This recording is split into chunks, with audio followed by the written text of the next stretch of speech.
Coba kalian dengar pernyataan Ormas Kota Padang ini. Investigasi Kesatuan Ormas Kota Padang, warga 4 agama tersebut sudah sangat resah dengan keberadaan serta aktivitas GKSI yang digerakkan oleh Pendeta Fatia Rodaci. Sejak kapan kegiatan ibadah agama lain bisa membuat resah?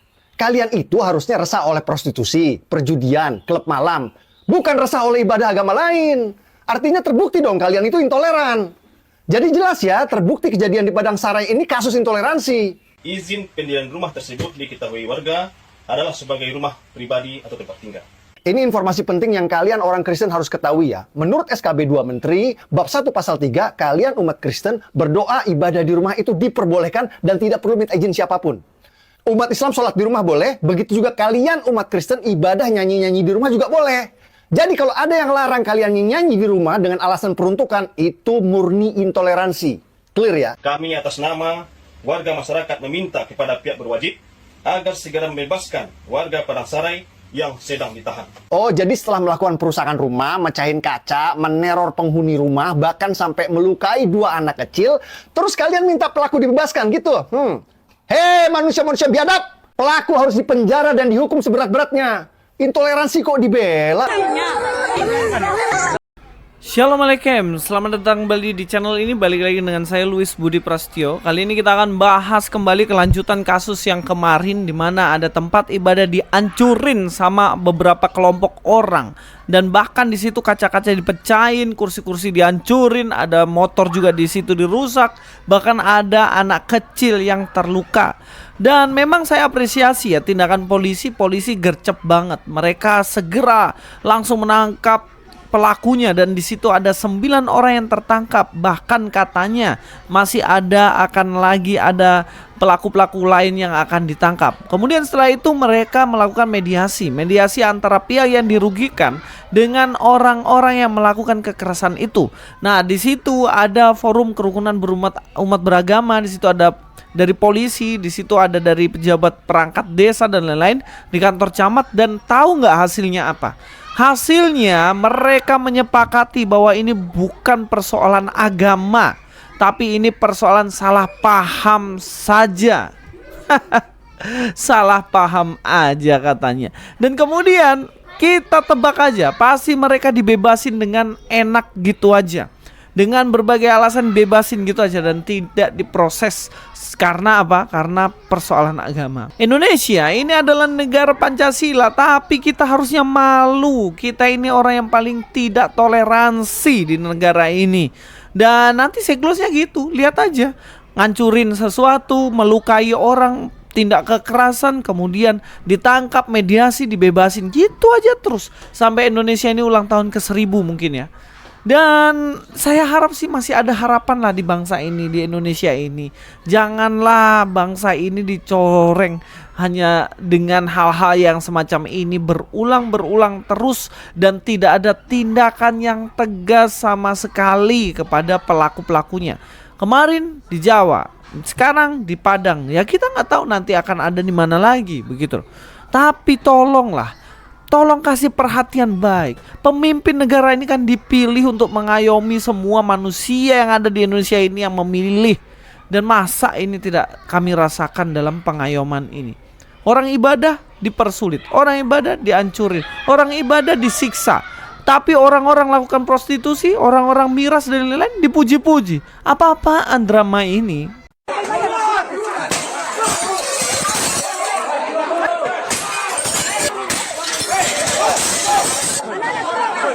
Hancurin semua! Hancurin!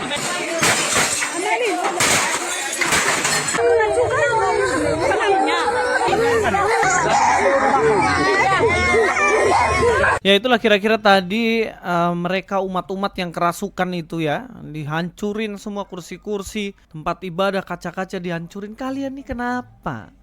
Apa yang tinggal dalam hati kalian itu? Itu pasti bukan Allah yang mengontrol hati kalian, itu setan itu.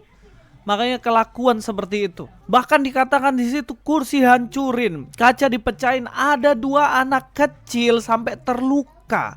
Hanya demi kalian membela agama kalian. Untuk apa? Dan kalian ketika dikatakan kalian hidup dalam kekerasan gak terima, aneh. Nah ini, hari ini saya mau bicara ini soal di mana negara ini. Sudah berkali-kali bahkan dalam tahun ini sudah banyak sekali korban, tidak hanya berkaitan dengan barang-barang fisik tapi bahkan sampai terluka orangnya. Kemarin saja itu di Jawa itu terjadi sampai anak-anak semua trauma, ini lagi anak kecil sampai terluka 2 orang. Belum ibu-ibu, belum yang lain. Dan kalian negara ini masa masih diam aja untuk tidak menindak orang seperti itu? Hanya argumentasi kalian tangkapi nih orang-orang. Ini sudah melakukan tindak kekerasan, kalian tidak pernah urus itu. Nah, tolong ini maksudnya bagaimana ini? Sampai terluka loh. HAM di mana? Hak asasi manusia. Perlindungan anak kalian kemana? LSM semua kalian kemana? Tolong peduli dengan hal semacam ini. Ini negara bukan negara satu agama, ini negara ini semua agama ada di sini. Dan itu sudah dilindungi oleh undang-undang. Tapi kenapa hal ini terus-terus terjadi? Karena tidak ada efek jerah bagi mereka. Bagaimana mau efek jerah? Orang ketika melakukan pelanggaran seperti itu nanti ditolongin, dibebasin, gak dihukum. Coba dibaliklah, coba orang Kristen yang lakukan itu. Apa yang akan kalian lakukan? Dengan argumentasi aja di penjara bertahun-tahun. Apalagi dengan tindak kekerasan. Nih orang-orang yang lakukan kekerasan seperti ini, apa tindakannya? Tolonglah jangan hanya memihak satu agama. Negara ini Bhinneka Tunggal Ika. Berbeda-beda agama, tapi tetap satu. Di dalam Pancasila harusnya seperti itu. Tolonglah semua orang yang terlibat di dalamnya, yang punya kekuasaan, yang punya kemampuan untuk menolong, turun tangan untuk menolong orang-orang tadi.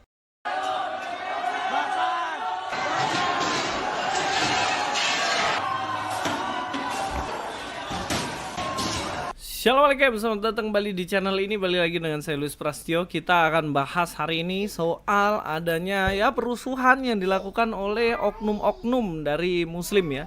Oknum-oknum saya bilang ya, karena memang oknum itu banyak. Nah kalau sedikit itu baru gimana, bingung ya. Ya intinya sudah kebiasaan seperti itulah. Dan kita hari ini kita akan bahas supaya kita mengerti jalan ceritanya. Kita nonton videonya terlebih dahulu. Jumat kemarin, siswa-siswi Kristen dari Jakarta sedang melakukan kegiatan retret. Retret itu semacam piknik rohani, liburan tapi sambil belajar kitab dan berdoa. Mereka pergi ke sebuah villa di daerah Cidahu, Sukabumi, dan mungkin warga setempat gerah dengar mereka nyanyi, lalu beramai-ramai mendatangi geruduk kegiatan retret tersebut, mengusir siswa-siswi dari villa, bahkan sampai melakukan perusakan properti dan vandalisme. Ini bukan soal izin. Jangan terkecoh dengan alasan izin. Ini murni Kristen fobia, kebencian dan ketakutan terhadap agama Kristen yang dibiarkan oleh negara dari zaman Pak Jokowi sampai presidennya Pak Prabowo. Tidak ada atensi dari negara, apalagi upaya mitigasi. Aparat tidak pernah hadir untuk memastikan kebebasan beribadah bagi umat minoritas. Ini realita di Indonesia bagian Barat, Indonesia yang Kristen fobia. Dan karena pemerintah wilayah Barat selalu tutup mata, bahkan seringkali memihak pada warga intoleran, mungkin kita anggap saja wilayah Indonesia bagian Barat ini adalah memang tempat untuk kalian umat Kristen ikut memanggul salib. Jadi kalau kalian umat Kristen ingin merasakan tantangan dan penderitaan Yesus, beribadahlah di wilayah Indonesia bagian Barat. Saya jamin kalian akan tahu rasanya ikut memanggul salib.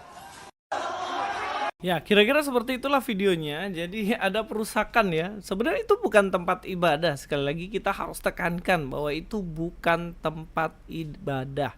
Dan itu adalah villa yang disewa untuk kegiatan rohani. Dan selalu alasannya kan nggak ada izin. Alasannya adalah itu nggak ada yang mengizinkan sehingga kita berhak untuk menghancurkan dan lain-lain. Loh, bagaimana bisa Anda memiliki hak untuk itu? Sedangkan semua manusia itu memiliki hak asasi untuk beribadah dan beragama. Sehingga kalau kita lihat dalam bagian ini sebenarnya murni adalah pengacauan. Dan ini murni adalah orang-orang yang nggak tahu ya. Kayaknya memang pikirannya kacau, fanatik, dan pikirannya sesuatu yang rusuh dalam otaknya sehingga terjadi seperti itu. Dan ini retreat pun yang dilakukan oleh anak-anak kecil. Nah ini kronologi lengkap dan diceritakan langsung kronologinya seperti apa. Kita akan nonton videonya supaya kita tahu nih bahwa ini sebenarnya murni mereka yang aneh gitu loh, pikirannya aneh. Oke, kita bahas ya, kita nonton videonya. Buat yang bertanya-tanya tentang kejadian yang ini, saya mau berbagi cerita pengalaman yang saya alami di sana. Kami sedang mengadakan retret dalam rangka liburan sekolah anak-anak, dan kebanyakan pesertanya adalah remaja dan anak-anak. Dan perlu diketahui bahwa kami tidak ada membangun gereja. Ya karena tempat itu adalah villa pribadi, dan pemilik adalah kenalan kami. Pada saat kami sesi games, tiba-tiba kami mendengar suara keramaian di pagar. Orang gedor-gedor pagar, orang berteriak-teriak. Dan pada saat itu kami sangat kaget. Karena tiba-tiba banyak batu-batu bertebaran, batu-batu dilempar. Dan secara langsung mereka datang dan mengatakan kami harus keluar dari villa saat itu juga. Saat itu kami semua shock. Dan kami berusaha untuk tenang. Dan berusaha untuk terus menggiring anak-anak untuk bisa tenang. Dan kami keluar dari ruangan untuk masuk ke mobil. Dan pada saat itu kejadian begitu cepat. Sampai anak-anak tidak bisa membawa pakaian mereka, membawa tas-tas mereka, membawa peralatan mereka. Mereka hanya kami giring sampai masuk ke dalam mobil. Dan pada saat kami mau keluar dari gerbang, semua mobil unit kami yang kami bawa dipukul-pukul, dilemparin batu, dibarek, gores. Dan itu benar-benar membuat suatu trauma bagi anak-anak kami. Kejadian ini sungguh membuat trauma bagi kami, khususnya bagi anak-anak. Di mana mereka mengalami langsung, melihat langsung, di mana kegiatan ini bisa berlangsung dengan damai, tapi terusik dan berakhir dengan kekerasan. Dan kami percaya setiap perbedaan untuk tidak saling menyakiti, tapi kita saling menghormati, saling menghargai satu dengan yang lain. Mari kita saling menghargai, mari kita saling membangun persaudaraan di antara kita, tanpa membandingkan, tanpa membedakan latar belakang, keyakinan, atau perbedaan lainnya. Karena pada akhirnya kita semua ingin hidup damai, saling menghormati, dan kita semua akan menjadi pribadi-pribadi yang baik, semakin baik ke depannya. Dari kejadian ini, mari kita bangun generasi anak-anak yang cinta damai. Kita bangun generasi anak-anak yang saling mengasihi, saling menghargai, dan saling menghormati. Mari kita mengajarkan kepada anak-anak kita, bukan kebencian, tapi kita memberikan kasih, saling mengampuni, bukan membalas kejahatan. Karena damai itu dimulai dari hati, dan cara kita memperlakukan sesama kita.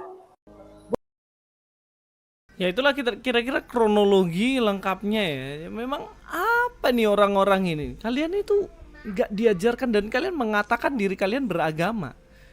Kalian mengatakan diri kalian beragama dengan bertindak seperti itu. Agama itu artinya teratur. Artinya kamu punya Tuhan. Tapi kelakuan kalian, saya lihat orang yang tendang-tendang mobil dan lain-lain. Apa sebenarnya dalam pikiran kalian? Gak dididik yang benar. Gak dididik yang benar dengan melakukan seperti itu. Kenapa harus ngurusin orang Kristen dengan peribadatannya? Kalau dibilang musiknya ataupun nyanyiannya mengganggu orang, loh saya lihat itu jarak rumah villa itu dengan kampung warga jauh kok. Dan itu pun gak ada musik yang bagaimana kencang, enggak kok. Dan itu masih anak-anak loh mereka. Dan kalian ngajarin itu, teladan itu yang kalian wariskan untuk anak-anak kalian, pantas saja terus tertinggal. Karena kelakuan-kelakuan seperti ini, untuk apa kalian terus pertahankan? Kenapa nggak ngurusin aja? Kalian punya agama, kenapa nggak ngurusin aja? Saya tunjukin satu video, kalian urusin ini. Moral bangsa ini.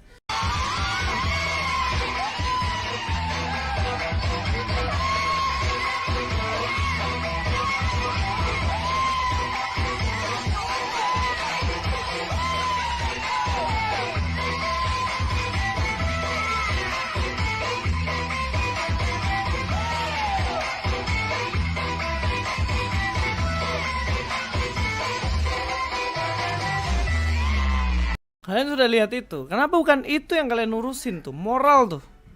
Pakai pakaian rohani, pakai pakaian spiritual, pakai pakaian kehormatan, menutup aurat dan lain-lain. Goyang seperti itu. Moral ini mau dibawa kemana? Kenapa kalian harus menghancurkan orang sedang beribadah, orang yang dengan sopan beribadah mencari Tuhan, dan dihancurin? Kenapa bukan yang goyang-goyang seperti itu yang kalian hancurin tuh? Didikan apa yang didapat dengan cara seperti itu? Ya, kita nonton satu video lagi. Ya ini kalau kita lihat ya, mereka beribadah di jalan tol nih. Coba lah, Ini jalan tol nih. Sholat id di jalan tol, lajur khusus kendaraan kecil, sedan, jeep. Mereka di tengah-tengah sini. Nah maksudnya gini, kalau alasannya nih tempat gak ada izin nih, ini contohnya tempat gak ada izin, ngapain kalian ibadah situ dan dihancurin dengan sesuka hati? Emangnya jalan tol tuh tempat beribadah? Toh kalau di villa tadi itu kan mereka bayar, keluarkan uang dan itu privat begitu. Apa persoalan buat kalian? Terus kenapa yang di jalan tol itu mereka bayar nggak tuh di jalan tol? Ya saya nggak tahu juga mereka ini bayar apa nggak di jalan tol kan gitu. Tapi ini kan problem nih, ini persoalan yang sebenarnya kalian harus selesaikan baik-baik. Jangan kalau Kristen alasannya nggak ada izin, nggak boleh ibadah. Lo ibadah nggak butuh izin bos. Kalau itu gereja ya oke lah kalian tuntun untuk izin. Nah itu villa disewa untuk ibadah nggak boleh. Jalan tol apa kabar? Jalan tempat umum apa kabar? Urusin moralmu bos. Banyak sekali kejadian-kejadian yang oknum ini, saya sekali lagi katakan oknum. Banyak oknum yang ngaco, ngawur, mengatasnamakan agama. Banyak yang seperti itu. Kenapa nggak urusin itu? Kenapa harus ngurusin orang Kristen yang ya pure mau ibadah, mau menyembah Tuhannya sendiri, uang-uangnya sendiri, villa-villanya sendiri, kalian marah ngamuk-ngamuk apa? Gitu. Nah sekarang yang problem ini pemerintah kemana? Ada nggak bantuan dari pemerintah? Saya mau ajak kita untuk baca satu ayat lah. Saya mau ajak kita bahas dalam Roma 13 ayat 1 lah. Tiap-tiap orang harus takluk kepada pemerintah yang di atasnya. Sebab tidak ada pemerintah yang tidak berasal dari Allah, dan pemerintah-pemerintah yang ada ditetapkan oleh Allah. Sebab itu barang siapa melawan pemerintah, ia melawan ketetapan Allah, dan siapa yang melakukannya akan mendatangkan hukuman atas dirinya. Tapi yang jadi problem nih, yang jadi problem sekarang, pemerintah kita ini di Indonesia ini tahu nggak kalau sebenarnya mereka itu wakil Allah yang harusnya melakukan tindakan-tindakan yang sesuai dengan apa yang Tuhan mau. Apa yang Tuhan mau? Ya jelas saling mengasihi satu dengan yang lainnya. Pemerintah harus pegang itu dong. Kecuali mereka berbuat kejahatan, kecuali mereka berbuat dosa, ya silakan digerebek dan dihancurin tempat itu. Lo mereka ini loh lakukan moral apa? Itu gerebek anak-anak di bawah umur dengan jogetan kayak gitu dong. Harusnya seperti itu ya gak sih? Tapi kenapa justru ini yang diproblem dan dipersoalkan? Please deh, dewasa dong beragama tuh. Kalian takut apa? Kalian takut umat kalian kemudian masuk dalam agama Kristen? Loh kita gak pernah paksa kok kalau orang mau masuk Kristen. Yang jadi problem itu adalah kenapa cara-cara kekerasan itu kalian pakai. Gak bisa bicara baik-baik. Apakah itu yang ditanamkan dan diajarkan? Pertanyaan saya. Ya mungkin itu saja. Ya mudah-mudahan kita doakan semua lah ya, supaya gak terjadi hal-hal seperti ini. Indonesia ini katanya orang Kristen punya hak beribadah ya, tapi kayaknya kok dipersulit untuk beribadah. Ya itu saja mungkin Luis Prasios ini. Biujo.